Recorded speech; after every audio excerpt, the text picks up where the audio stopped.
Hey, Omega. Yes. So, apparently, I've heard that the divas, they've been getting their all their wardrobes imported. Have you heard this? I have not. Well, apparently, they're getting them from Siberia. You know, some rare fucking fabric that they're using. Too bad, it's really slippery. Let's start the show.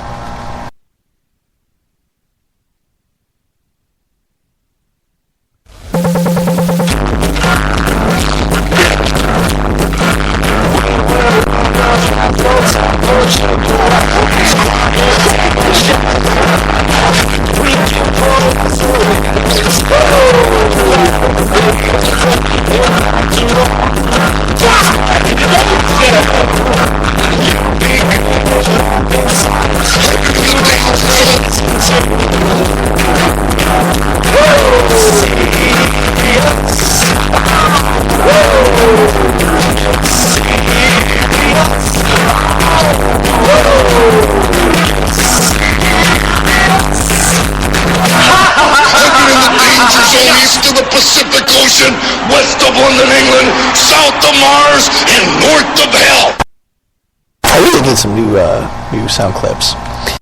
Hey everybody, welcome to Woo Get Serious number 83. I am Gunner. That is Omega BR. The only fabric I import is polyester. And joining us this week is our wonderful sound producer, Mr. Yankum DDS. I blame NetJester for Omega BR's joke not being very good. And, well, he was just mentioned, so here he is, NetJester. Hello, ladies and gentlemen, and I'd like to thank Alice from Rational Wrestling Review for filling in for me last week. Thank you very much, lady. You're welcome back here anytime. And now, shall we begin? I guess. News. Yeah, I meant the film polyester. Ah! That's funny. Oh my god, there's a film made of polyester? Brother, your face is made of polyester. I'm just saying.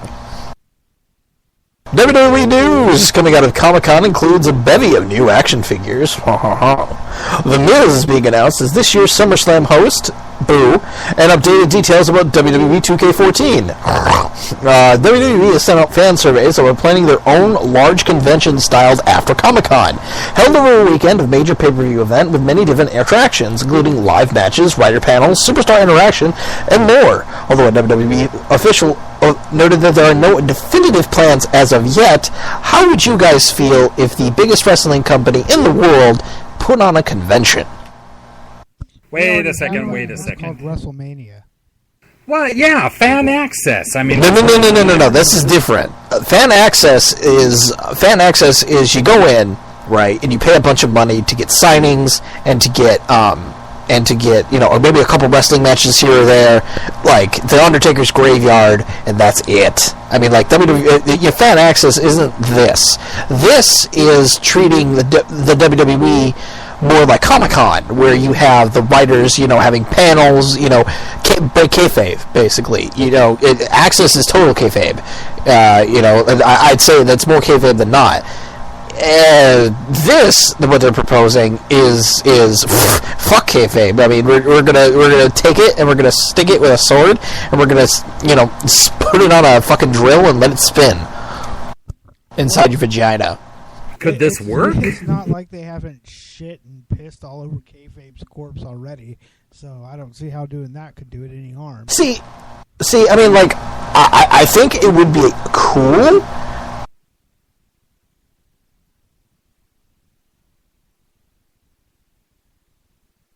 I don't know what could really be different unless they go, because presumably they won't do outside vendors, right?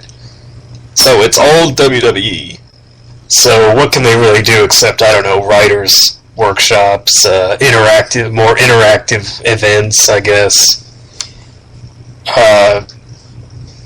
actually having top-tier guys in matches instead of just NXT guys. Yeah, I could only see this working as maybe a one-day event. No way in hell they could stretch this to 2 or 3 days, I don't know. Oh, yeah, you could. There's a whole bunch of content that you could do. Basically, what they wanted to do is take the WrestleCon that you had this year at WrestleMania, and you want to take that and you want to put that on the road for 4 out of the 12 pay-per-views a year. And then you have people on the WWE Legends contract coming in and showing up randomly and doing random panels and other shit, like fan panels and where everybody's asked questions and things come out and it would be very, very dirt sheet magnet-ish. But a con is just to sit in those panels with guys telling stories from the road. Could you imagine Foley and Jericho doing nothing but telling stories from their various travels? Could you imagine that would be awesome. They destroy the pro wrestling industry. Could you imagine an Undertaker shoot promo? I'm just saying. An Undertaker shoot promo. Maybe if they brought in some of those previous guys that they've had, that appear at all those conventions anyway, you know what I mean? Like all the former roster members. It would be different. But speaking of destroying the wrestling industry, TNA's got some big problems. First off, Understatement. Bruce Pritchard has been cut from TNA after being blamed for much of the pay and contract confusion, with even Hulk Hogan himself being paid late at one point. And for Bruce refusing to take the per-night deal, which all of the agents have been asked to do. D'Lo Brown agreed to that new deal, but was cut soon anyway after doing so, and Devon will likely be off of the position, as both Team 3D have acted as agents in the past. Meanwhile, Tara's release was a cost-cutting move, as she was the highest-paid knockout by far, and Doc's negotiations ran too long, and he was cut despite being figured into long-term storyline plans. Jesse Sorensen announced today on Twitter that he had been cut, a move PW Insider reports was done because the company felt he was being paid well above what a normal production assistant would be. And Dixie Carter and management addressed the locker room last Thursday, telling them that the company spent a lot of money taping the one-night-only pay-per-view series before they lost the lease on the Impact Zone, and that more cuts could be coming, but it was for the long-term good of the company, including scrapping the gut check concept, according to Brian Alvarez. Phew. Wow, that's a laundry list, but real quick, I don't remember. What's the gut check concept again? It's taking all the indie people, putting them on TV, and actually giving them jobs. Joey Ryan, Alex Silva, Jesse Sorensen, I believe Crimson, and a bunch of other people, got on TV. Zema Ion, yeah. Exactly. Well, some of those guys weren't gut check. I don't think Sorensen and Ion were. They were more X Division, But yeah, so basically, TNA, as part of their continued efforts to try and save money, cutting more people, per-night deals for the agents. Sorensen, you might remember, was the guy who really messed himself up. Yeah. He broke his fucking neck, basically, and he gave himself up. This is bad news. Not because I want TNA to not go out of business, because the people that are that aren't making TNA work are the ones that are on the road right now. They're still with the company, I think. They're not the people that are being released right now. It's a very scary thing to think that the number 2 promotion is going to, is going to go out of business. Because think of it this way. I don't know if anybody was around, and paying attention to wrestling in 2001 and 2002, especially to the independent wrestling that wasn't the WWE, because WWE was hot, right then and there. But with no number 2, I mean, you're going to sit. It will it will kill the business essentially, because the WWE, while being its own self-sustaining entity, and it'll have 2.5 million people or 4 million people watching Raw every week, it needs that competition to keep that edge, so that we don't get a million Sheamus championship reigns. Oh God, there's a lack of intelligence right there.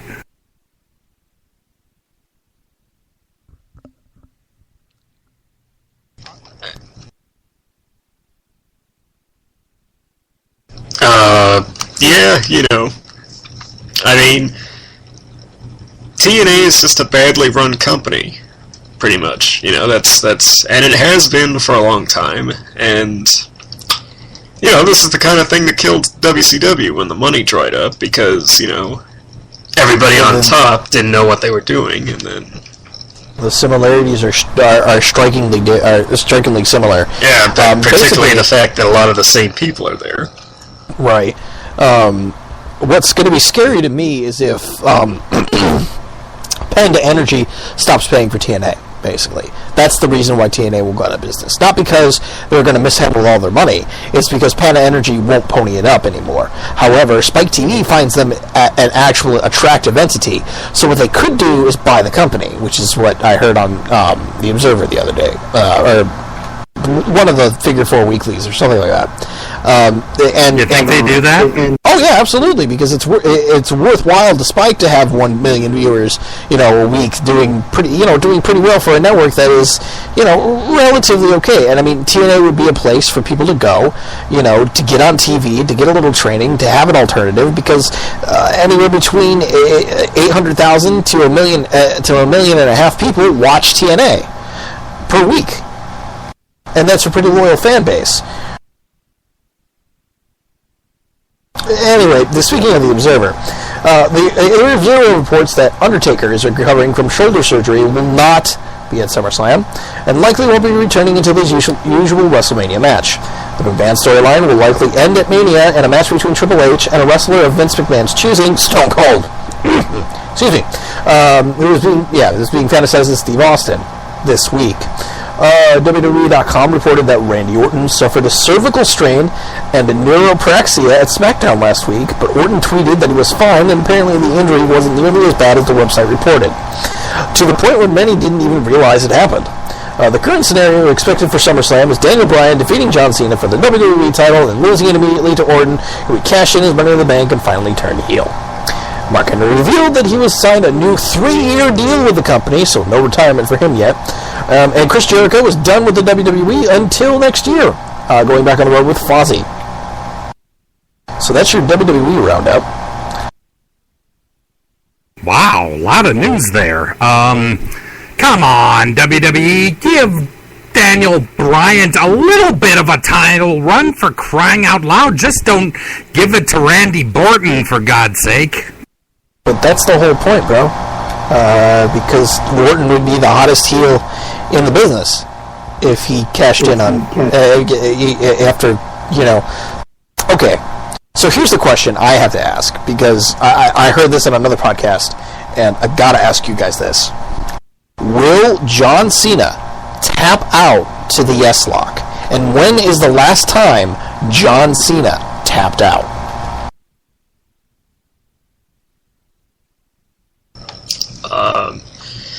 I'm not sure. I don't know if Cena... Well, here's the thing. I mean, if this is all pretty much for naught, and they're going to do Orton Cena rather than Orton Bryan. Oh no, they would do Bryan. They would do a 3-way, or Bryan's in there. I'm not saying that he's not going to be in there. You understand what I'm saying? But it's, I don't know. Forgive my no confidence, but.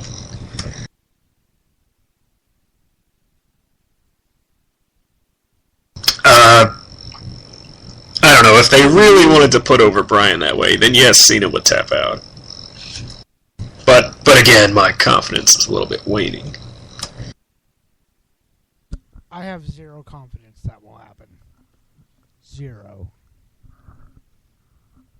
Yeah, when was the last time Superman got infected by kryptonite? I don't know. Wait, did he tap to Punk once? Thought maybe he tapped once to Punk.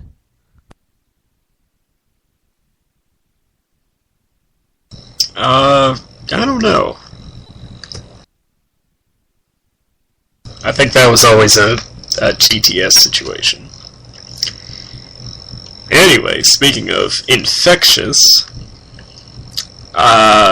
more problems for TNA. 6 wrestlers were disallowed from competing at the house show Saturday night in Missouri due to a lack of licenses with the Missouri State Athletic Commission. Pro wrestlers are classified as wrestling contestants in the state and require a license, which Jay Bradley, Miss Tessmacher, Gail Kim, Wes Briscoe, Garrett Bischoff, and, well, it's not so bad. Oh yeah, the new world champion, Chris Sabin, did not have. So as a result, there were only 5 matches on the card, and 3 of them featured repeat appearances by wrestlers such as James Storm and Jeff Hardy. TNA did offer refunds or a special wrestler meet and greet backstage for those who didn't take the refund to try and make up for it. However, reports from the event say Jeff Hardy was charging $20 for a photo and they could not get his autograph, angering the VIP ticket holders who were supposed to get those things regardless of the confusion. TNA had about 10 other wrestlers who were licensed but not booked for that particular house show. So Right there. Right freaking there. Are you kidding me? You've got 10 other wrestlers. I don't care who they are. Because of this great big snafu where some of your major names can't wrestle, put these guys on the card. I mean, for God's sake. Well, it was a matter of they weren't. A good idea. They weren't booked, so they weren't there. I mean, they didn't actually travel. They weren't backstage. They didn't travel to the location. Oh, they weren't actually at the show. They could have wrestled, but they weren't at the show to wrestle. The point is, if they had the foresight to realize these people weren't licensed, then they could have booked them, but they didn't. Here's the funny thing about that. They fired D'Lo Brown, who was the person running the house shows. And the next day, they go to Missouri, and the Missouri board is very, very strict on licensing their people. Gee, I wonder what happened there. Yeah, D'Lo Brown probably would have known all about that, but nobody asked him, so there you go. Point in case. Speaking of things that are completely botched, plans for Cassius Ohno to debut on TV this summer have been halted. Apparently because Triple H found out he was dodging gym time. Seemingly reluctant in weightlifting sessions. Triple H also said they are working on taking NXT on the road. Antonio Cesaro continues to be praised for his work with Triple H, meeting him with a gorilla position after his match Monday night. Conversely, there are rumblings that Ryback was yelled at by Hunter backstage at Raw for botching a spot toward the end of the match, dumping Daniel Bryan on the floor instead of powerbombing him through the table. Apparently, CM Punk and John Cena, who rarely speaks up in a critical tone, joined in. Yes, Ryback looked terrible on Raw, but we'll get to that in the 15-minute time limit. I'm a big mark for RVD. He's always been a sentimental favorite of mine. But gods, if you're gonna yell at Ryback for that stupidity he did, then you've got to yell at RVD too, because he has been stiff as all get out since he came back. And last night's Raw, I thought it was going to kill Wade Barrett there for a second. Dude, it's not about being stiff. It's about doing the spot right. If you don't know what he's talking about, toward the end of the match, Bryan leapt off the apron.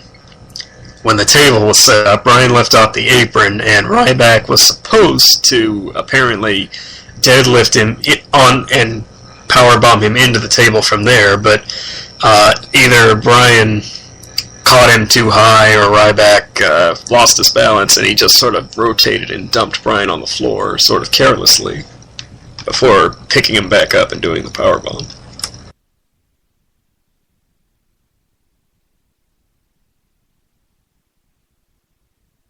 So I guess, in terms of, it might not be the fact that the match, or the move got messed up, but rather how you handle it, because Ryback did just kind of stand there and then picked him back up, and without a whole lot of concern for his safety, I guess.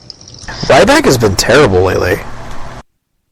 I mean, ever since like he turned heel, like he's been poop. I mean, he was doing all right when he was protected and shit, but like now, what the fuck did Vince ever see in this guy? I think we're all about over Ryback, and yeah, that's not all his fault, but you know, it is what it is.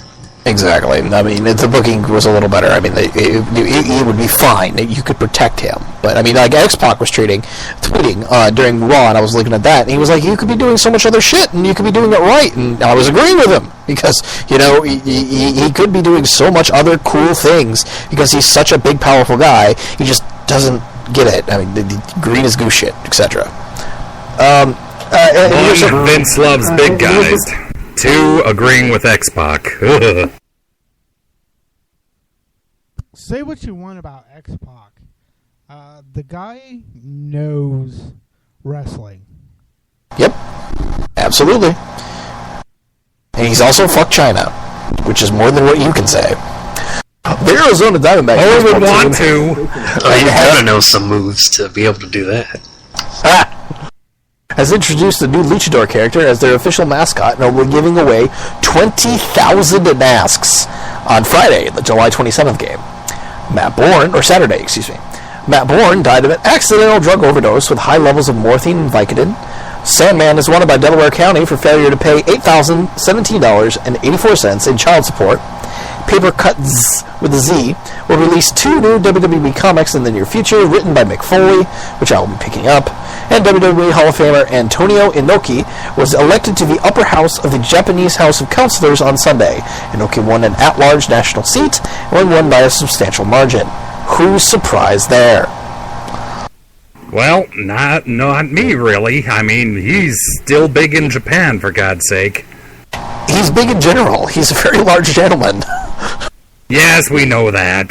He's almost as big as Giant Baba. I could probably throw in that 84 cents for old Sandman. He'd just spend it on beer. Exactly! Can't buy beer with 84 cents. Now, apparently you can get buy a single crack, which Pabst is... Blue Ribbon. Assuming all the hipsters haven't bought it and taken it all. Or a case of Michelob Ultra. Are those things even made anymore? Oh my god. You could probably get like 4 cases of natural ice light.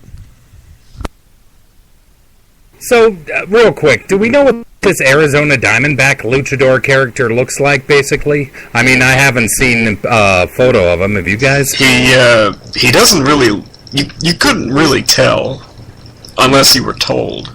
Because he doesn't really have the logo anywhere on him. He has like a red outfit with black diamonds. He looks like a pretty standard luchador, to be honest.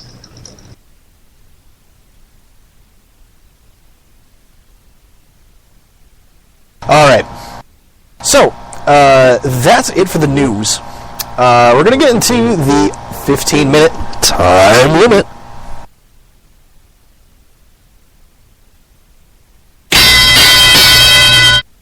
This week on the 15-minute time limit, it has been 1 year. 1 year of 3-hour Raws. 152 hours of Raw we have watched collectively and done a podcast on.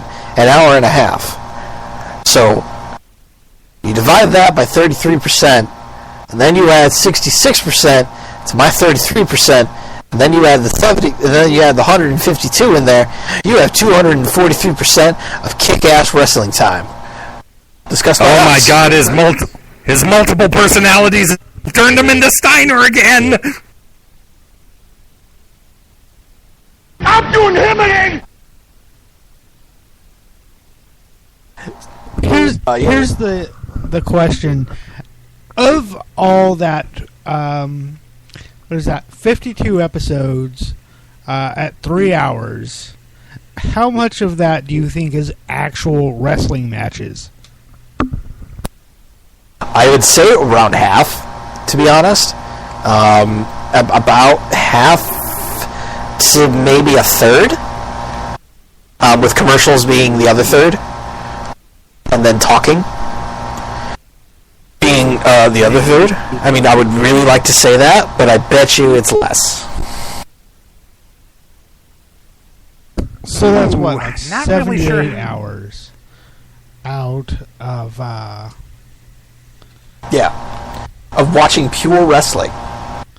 out in of a year. 156 hours. You think 78 of Raw were actually wrestling matches? The problem if with I had to your put a number- equation, the If I had problem a with your number, I would problem actually with put it your around. equation Oh my god. is that Easy, you fellas. forgot to include recaps. See, recaps don't count because that's not actual wrestling. That's recaps. No, that's what I'm saying. How much of that 3 hours of Raw? Okay. How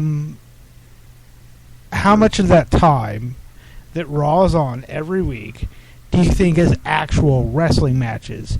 Was my question. Okay. Actual wrestling matches? I would say, if I were to give it a number, I would say somewhere around the 40-hour mark.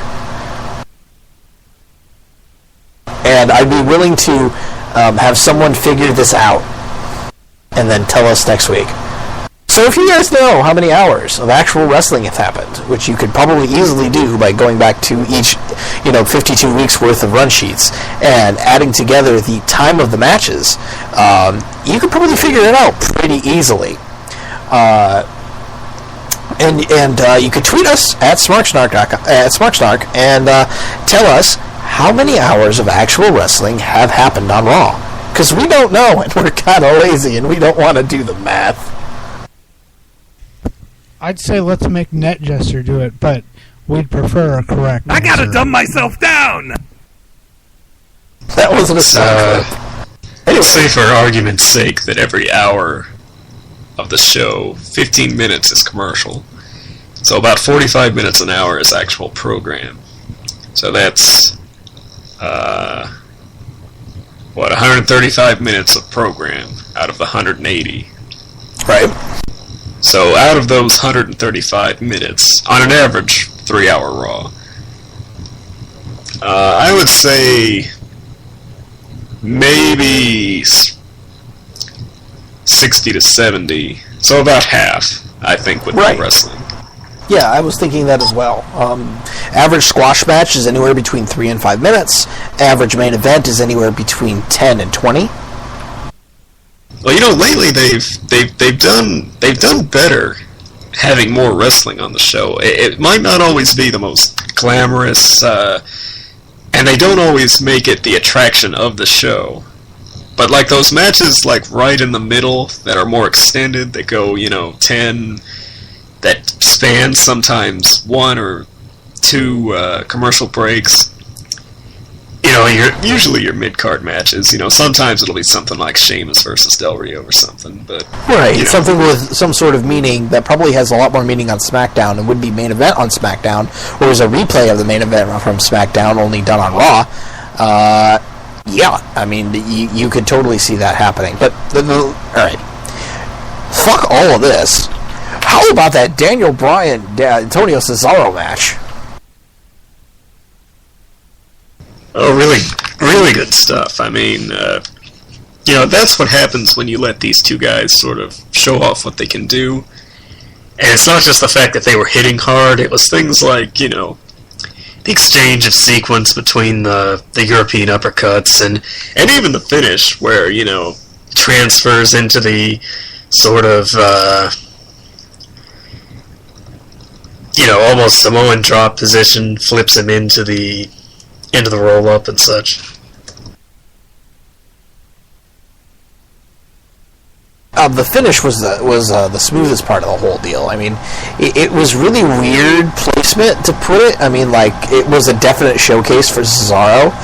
And if Ryback had come out, beat up Daniel Bryan, put him through the table, and that was it, I would have been happy with that. For his match, if you will. And then Cena coming down and saving Ryback and calling out the tables match, etc., etc., etc. Yeah, they really killed it with that Ryback portion. and I mean in a bad way. I mean, oh yeah, killed absolutely. it dead. Yeah, it was was awful. bad.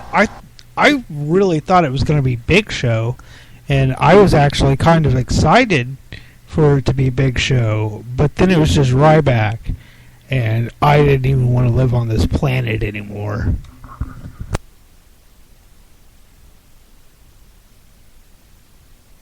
The strangest thing about Raw, to me, was the godforsaken, the nip slip, obviously. I mean, so they march out, so Miz TV happens, right? And they march out everybody on the stage, and they say, "Here's a clip," and they go to the clip, and then Miz says, "Well, that's it. Thanks everybody for coming. No questions, no nothing. Just fucking Miz saying, here's a clip. Here's everybody from the show. Bye." Well, no, that one chick smacked Jerry Lawler. But that was nothing. It was a nothing thing. Well, no, because that shows that she has attitude. Shows that one of them is at least alive and knows, at least wants to do a little something compared to the fact that we have Miss Tiny Tits hanging out and not knowing what the hell's going on. They are Kelly clones. You're welcome. Oh God, no! Oh my God! No, anything but That's all that Kelly we don't clones. need. I'm not kidding either. They're fashion models. They have zero wrestling experience. That is the worst idea ever. Cloning Kelly. What are they trying to destroy the world? You're welcome. Or just the world of wrestling. But it really was awful. I mean, even for a reality show, I think this is going to be awful because they're really terrible at acting. And their normal personalities aren't that interesting in the first place. And everything, it just seemed so stagnant. It was like the whole thing was an audition, and they were reading off the script, and it wasn't really that serious.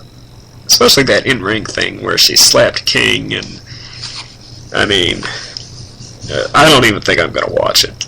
That's how bad I think it really will be. Not even bad in a TNA way where you can at least make fun of it, I think the best part of that whole segment was Natty getting the largest pop. Like they went down the line and they That's gonna be introduced cool. everybody. And So, okay, ready? Natalia got the biggest pop by far. Okay, so in more things that Gunner's going to repeat from other podcasts. So what if? So the Natalia and Tyson Kidd wedding is going to be on the show, right? And Brie Bella and Daniel Bryan are going shopping for wedding rings.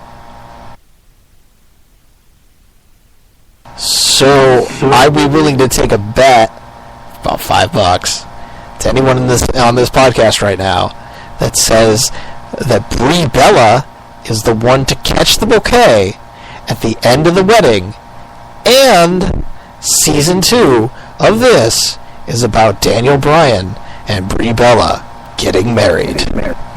Oh God, no, please. I'd like to God, wager no. that there will not be a season 2, and in fact, it will be canceled before season 1 is over. This is on That E, sound you not just heard was me NBC. smacking my head against the table, No, I know. for God's sake. I know, it's just going to be that awful and bomb that hard that even E will say, there's no point. They'd rather rerun Fashion Police. Yeah, we're talking E here. This isn't VH1 that runs Rock of Love for 9.5 fucking seasons for no goddamn reason. This is E. This is. No, you're right. It'll probably run for 2 seasons. I thought you guys would be a little more mad over the fact that Brie Bella is marrying Daniel Bryan. Who knows? I don't care who they marry as long as they get the hell off of my TV. I mean, Cena, I hate the fact that we give Cena, or Woo give Cena so much shit sometimes, but if he is gonna Marry the Bella twins, dude. There's a segment. There's a segment where Nikki. Nikki starts talking about it, and Cena gets all like, I don't know. Well, here's the thing you're not thinking about. Brian marries his Bella, and then he knocks her up, and then she's pregnant, and then she's not on TV for at least 9 months to a year. Where's the problem? Problem? It sounds like promise to me. Daniel Bryan's children is being born by one of the worst possible wrestlers in the history of the WWE. A person that's kept out Maria Kanellis and a bunch of other people and held them down because they are the Triple H of the fucking Divas division. Right. Oh my And gosh. you're telling me, and if you're telling me that you were okay with her not being on TV because Daniel Bryan, I mean, okay, from a Smarks perspective, y'all, all of you are surprising me right now because what I'm saying is that whatchamacallit, okay, the babies that Sarah Del Rey and Claudio are going to make are going to wrestle circles around the kids that Daniel Bryan and Nikki Bella will make because of Brie Bella will make because of Brie Bella. That's all I'm saying. But you were implying that that's something genetic, and even if it was, it's gonna be part Daniel Bryan. So if you take half of the awesomeness that is the American Dragon, and then you say that maybe that baby being half Bella takes out 80% of that awesomeness, it's still 10 trillion times better. I don't know. Hunter and Steph's baby is going to be at wrestling. Fuck you, you're wrong. Fuck you, we're right. I was wondering when we were going to be joined by Mr. Heyman. I don't think I want to talk about this anymore. I don't want to live on this planet anymore. If I can be serious for a minute. I hope they're happy. That's all. But back on the topic. So, do you guys still like the 3-hour Raws? Do you want to go back to the 2-hour Raws? Do you guys? I want to go back to 2 hours. 3 hours is just by the time 10 o'clock rolls around, I am just wiped from having to sit through 3 hours. I wish they'd go back to 2. Like I said, I think they've done a better job lately of making the whole 3 hours a little bit worthwhile in terms of matches and sort of balancing it. But, you know... Yeah, I just... it doesn't happen that often. There are a lot of times when it does drag, and you know, a promo that could have been done in 5 minutes gets done in 13. But look at the good parts. If you're that wiped, then it's easier for you to go to sleep. I'm just saying the thing that we were all worried about, and the thing that we were all hoping for was that the small undercard guys would actually be able to get over at some point or another. Then you could sit here and look at this and say, yes, that happened. Because look at Antonio Cesaro. He got 16 minutes last night in the main event. And look at Daniel Bryan too. I mean, in a larger extent. I mean, that match might have been made for, you know, Antonio Cesaro to get over.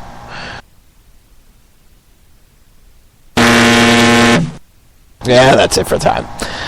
Alright, so that's it for the 15-minute time limit. We are going to throw it to a song here to play us out.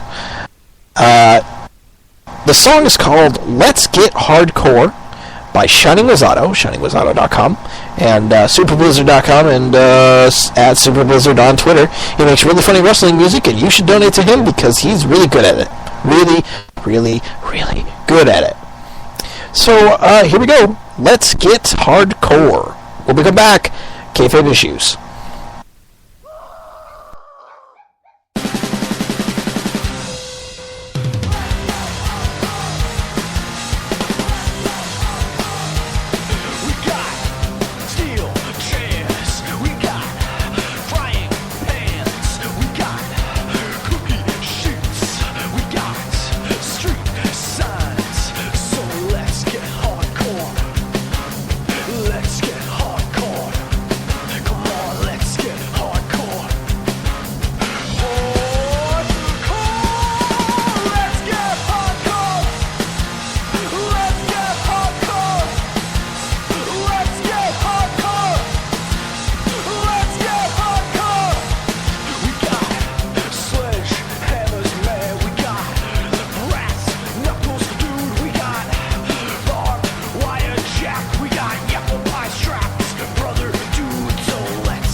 smash your face with a fucking brick.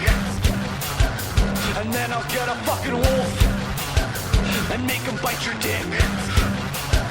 Then I cut you with a knife, and then I'll go to jail. Then I'll get out of jail and do it all again.